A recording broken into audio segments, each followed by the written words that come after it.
Balai Karantina Hewan, Ikan, dan Tumbuhan Papua Selatan memusnahkan 1 kontainer daging ayam beku yang tidak layak konsumsi.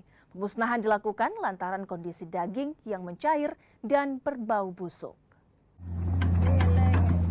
Daging ayam beku seberat 12 ton yang ditemukan dalam kondisi tidak layak konsumsi ini berasal dari Surabaya dan baru tiba di Pelabuhan Laut Maroke.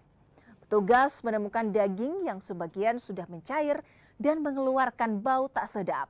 Proses pemusnahan pun dilakukan setelah petugas berkoordinasi dengan jasa pengurusan transportasi dan pemilik daging.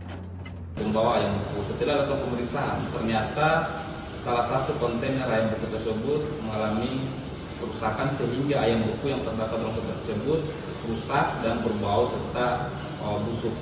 Dan hasil pemeriksaan tersebut, maka kedua pejabat tersebut melakukan koordinasi terhadap jasa pengangkut ekspedisi serta pemilik barang tersebut yang telah diketahui bernama Abu Khalid. Setelah melakukan koordinasi tersebut, maka diputuskan pada hari ini juga media pembuat tersebut yang telah mengalami kerusakan akan melakukan pemusnahan.